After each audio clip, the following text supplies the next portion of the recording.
Now, some people are having such a hard time affording health insurance these days. They're going a different route, joining healthcare cost-sharing groups. There are reportedly more than 100 of these now, with more than 1 million members. Right now, I'm with our Action 9 investigator, Jason Stujenki. Jason, I know you looked into this, and did you find if this is really something serious people should consider? Yeah, well, so many people are going this route, like Scott said, and folks, we've talked about this, are so desperate for choices, but make no mistake, this isn't insurance. It's more like crowdfunding. So while some swear by it, others call it a risk, a gamble, or even lousy. The guys don't normally rehearse that much.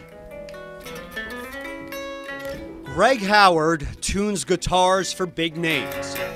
I've worked off and on for Aerosmith for 17 years. His wife is a hairstylist. Both are self-employed.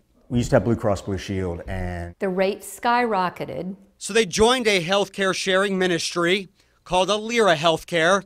It cost a fraction of the price. I just wanted something affordable, reliable for a catastrophe. so basically was just trying to re-glue this light. So I pulled the bar stool out and basically put my knee up, foot in the bar stool, and then that collapsed and tipped me off onto the floor. My wrist was basically like this, so broke the radius and the ulna, compound fracture, pretty bad. It was bad. It was bad. He had surgery. The total bill, $25,000. We pay first, and then we submit it to them, and we get reimbursed. So we just kept getting the runaround. And people picture with insurance there's going to be bureaucracy and red tape, but Yes. was this beyond all of that? Way beyond. Having injury or People who work in the healthcare sharing industry are the first to tell you it's not insurance, it's an alternative. we don't want to be insurance. We don't look like insurance. We don't want to smell like it.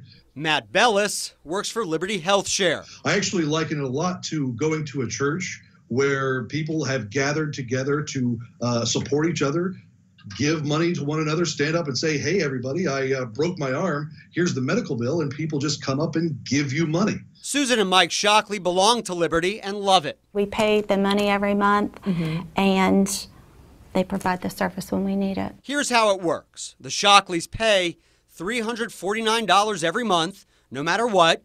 The money goes directly to people who have medical bills they can't pay. $325 got shared with Trisha and Terrell. And when Mike had skin cancer, The biggest bill is $36,000. Liberty paid every penny to remove the cancer from his nose and some lymph nodes too. We are still getting the medical bills, but so far so good. They're paying it. Typically, healthcare sharing plans cover far less than health insurance. For example, they don't cover a lot of preventive care or even prescriptions. Plus, since they're faith-based, many don't cover abortions, substance abuse treatment, or cosmetic surgery. The Howards say Alira eventually reimbursed them all $25,000 minus their deductible. But they say it took months and getting 2 state agencies involved. I have several clients that use it, never had a problem. Yeah. We were unfortunate. The Howards went back to Blue Cross.